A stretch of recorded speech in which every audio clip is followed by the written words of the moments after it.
Welcome to the first episode of Bald in the Bird's Nest. What? You came up with that? Guess which one you are. Bird's Nest? Uh-huh. Okay. The Bald in the Bird's Nest football show. This show is actually based on predictions that you made. I did, not them. You made. You. Bird's Nest.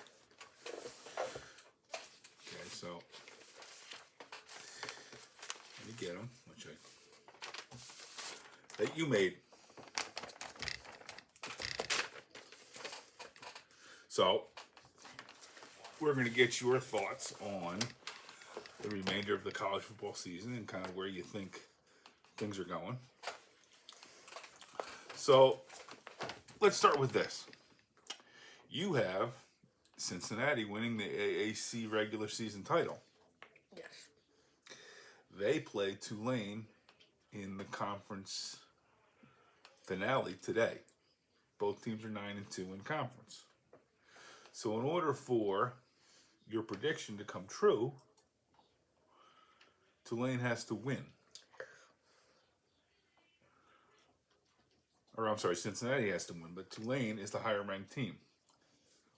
Why is Cincinnati going to win? Cincinnati have more depth. And I figure Tulane has probably the better offense, but Okay. Cincinnati will shut them out on defense. And then Cincinnati could score. Mm-hmm. Which in turn probably makes me think that Cincinnati would beat them. You think Cincinnati wins comfortably? No, not comfortably, but I'm pretty sure they'll be able to stop them on defense and be able to score on offense. Okay.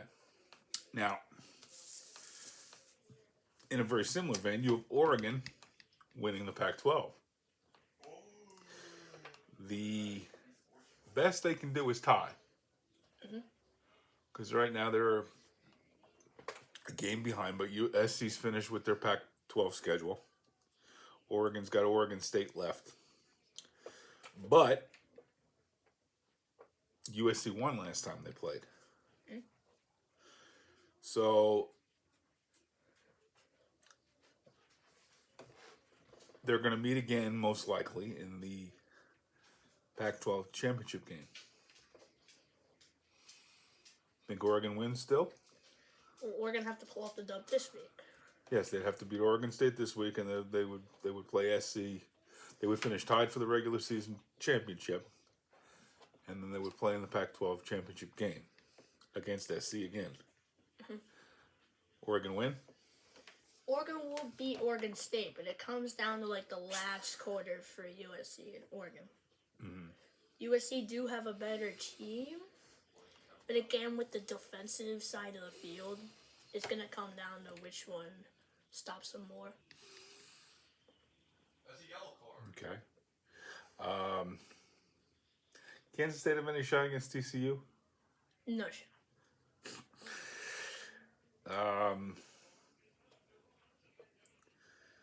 TCU plays Iowa State on Saturday. Yes. And it was a 10-point spread when they played on October 22nd between TCU and Kansas State. You don't think they can close that gap? Well, TCU have gotten better. They complement each other very well. And on the offensive side of the field, they have pretty much every single team beat besides Georgia and maybe Michigan, if you want to count Clemson as well. They're a very offensive team, and they score a lot. Okay.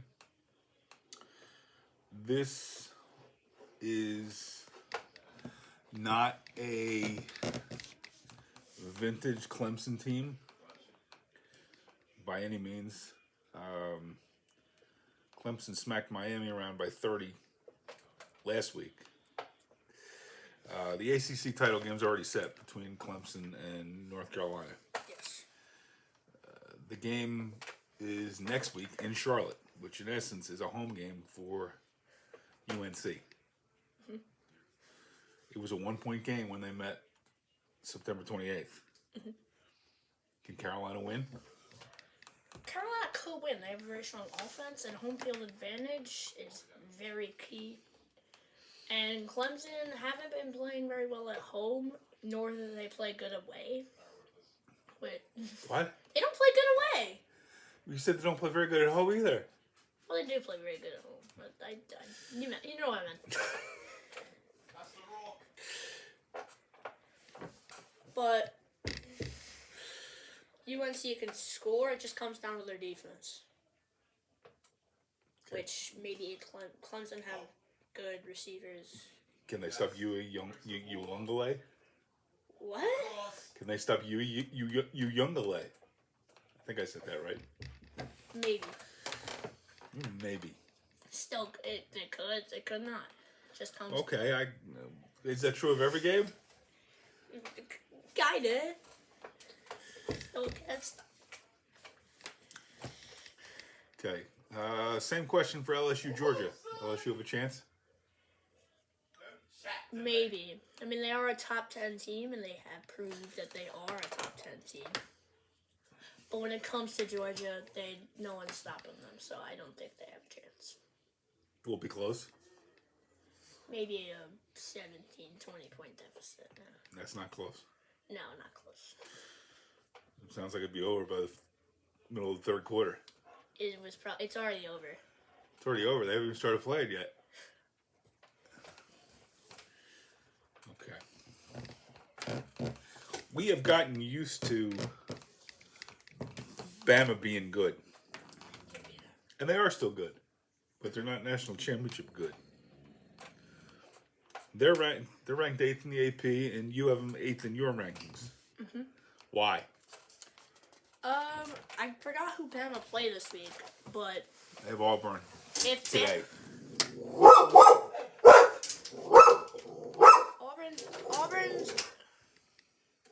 Auburn's not that good of a team. I'm gonna say it.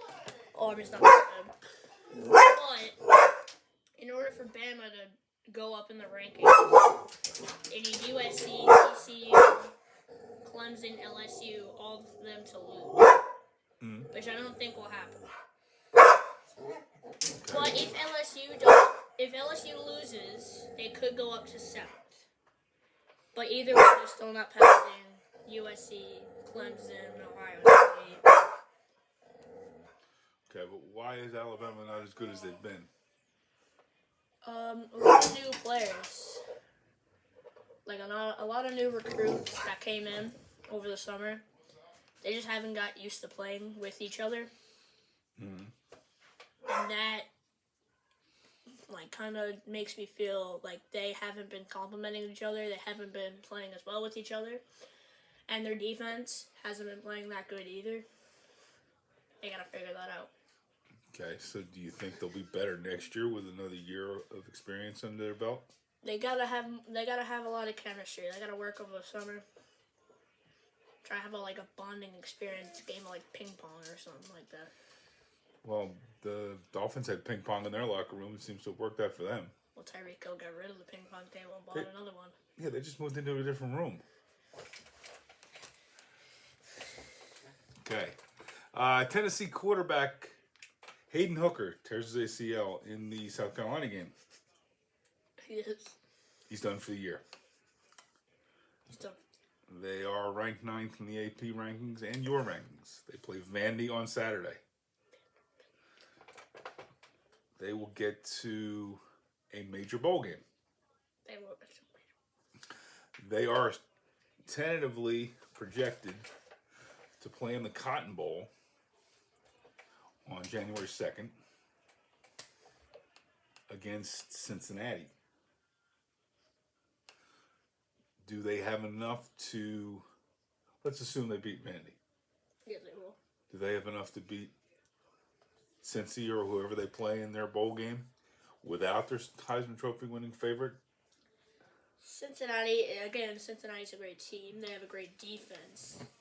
Again, it comes down to the defensive side of the field. It depends on their backup quarterback as well for Tennessee. Oh, sure.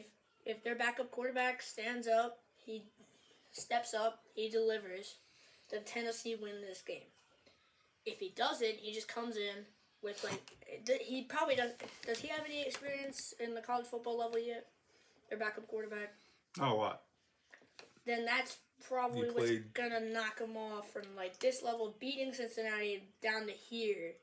But Cincinnati's still like right below them. I Okay. think they have a chance, but their backup quarterback has to step up, and it comes down to the defensive side of the field. Okay. Miami needs to beat Pitt on Saturday to become automatically bowl eligible. Will they win? No. Why? Pitt is a great team. Great. They're not that good, but they can beat I Miami. was going to say they're only 7-4, What are you guys again? 5-6. Exactly. They're a good team. They can easily beat Miami. Just look at Florida State. They ran through you guys like traffic cones. And they're only like You think? 8-3, I think.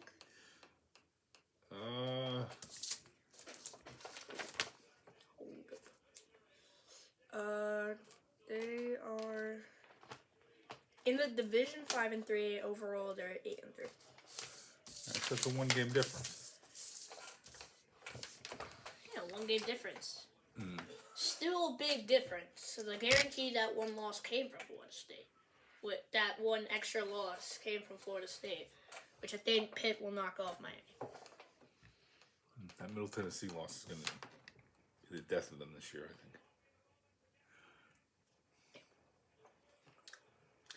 Okay, on to the game of the weekend. Number 2, Ohio State versus number 3, Michigan. Now, this is a game where it's a big game. You know, we had a 1 versus 2 matchup earlier in the year with Tennessee and Georgia. We all knew Georgia was gonna win. This game's just as big. Big noon kickoff is going to have a 3-hour show. I'm sure game day is going to be there. I'm pretty sure they're already having a show as we speak. Now, full disclosure, you're a Michigan fan. Who wins the game? Who takes the division title in the Big Ten? And who solidifies their spot in the playoff? Michigan. Why? Michigan have a better defense. It's a lot in college football to be good on the defensive side of the field and still be able to score on offense. Do they have a great offense? Maybe, yeah. But compared to like a Georgia offense, no. Are they even as good as Ohio State's offense? I'd say by some margin, yes. Why would you say No. that? Ohio State's offense is like up here, Michigan's like down here. But Michigan will shut them out on defense, and their offense will still be able to score.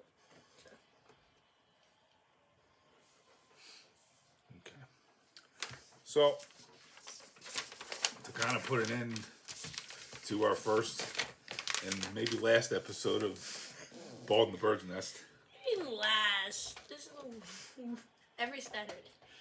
we're going to go through your top 10. Okay, so you have at number 10, Oregon. Yes. 9, Tennessee. 8, Bama. 7, LSU.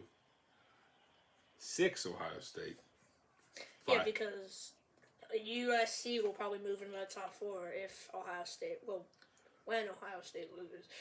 5, Clemson. 4, USC. 3, TCU. 2, Michigan. 1, Georgia. So that means the teams you have making the playoff are USC, TCU, Michigan, and Georgia. And in the first round of the playoffs, you're going to have SC versus Georgia and Michigan versus TCU. Who wins each game?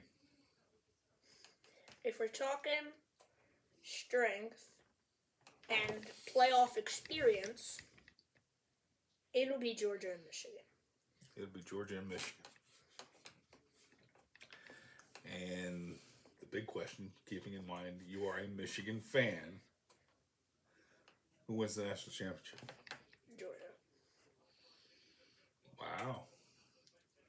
We're a good team, but again, it comes down to the defensive side of the field, which Georgia has everybody beat. Well, they got a heck of an offense. That's for certain. I mean, I'm surprised you have such little faith in your team. Come on. We can still win that game. We remember last year. I guess we'll see. We just don't have hate on this. Okay. I have a football with a U question. What kind of question is that? Well, how do you spell football with a U? Oh, football. U.S. plays England in World Cup soccer today at 2. If they win, the U.S. probably makes the knockout stage. They already have. How do you figure? They have one tie. They get 1 point. Exactly. So does Wales, and Iran lost. Well, okay. But they've Here's what I think happened. Iran's only lost 1 game, right? Yep. All right, Because so if Iran wins its last 2 games, then we're out. let me explain what happened. In England, if we pull off a tie, it's pretty much guaranteed because we'll beat Iran. Iran is easy. England will beat Wales, and U.S. will beat Iran, which means it all comes down to goal differential, which we hope we don't get blown out by. Well, England smacked them around, didn't they, when they played Iran? Did they win by 5? 4. They won 6-2. Okay. But U.S. is a different team than Iran. True, but they already have a significant advantage in goal differential over everyone else. Yeah, they only have 0. Wait, no. England has 4. Yeah, England's got 4. But Wales and U.S. have 0. 0. And heck, Iran has 2. But Iran they has have a negative loss. 4. No, -2. Negative 2. Right.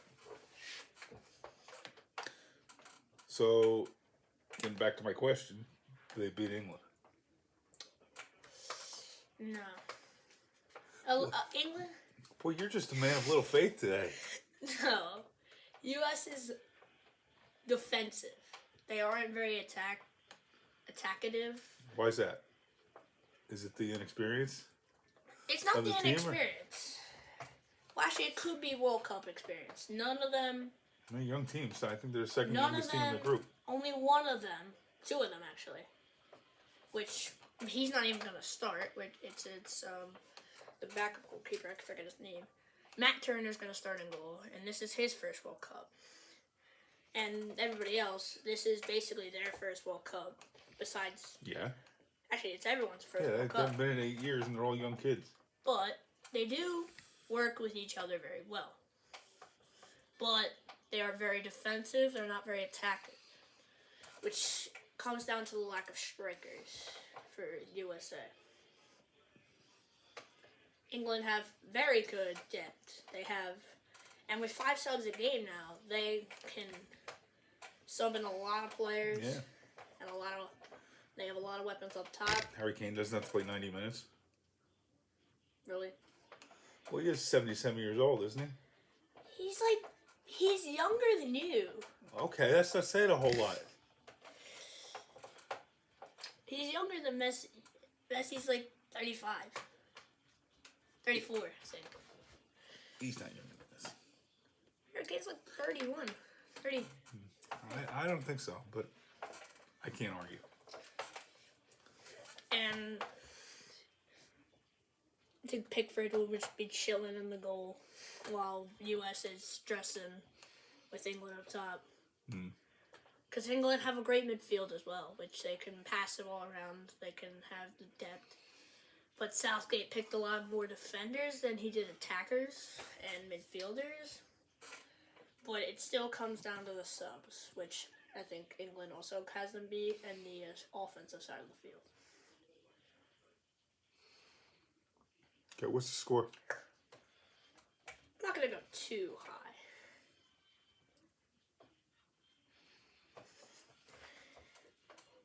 If we're talking realistic, 5-2 England. That's a lot of goals. Yeah. 7 goals in a soccer game? We just had 8. Okay, it's a lot of goals. It doesn't happen all the time like that. It happens a lot. It happens a lot more than you think. Well, if you say so. All right. That's a wrap. Miami fan. Thank you for joining us on this first and maybe last episode of Bald in the Bird's Nest. What? See you next time. What about every Saturday?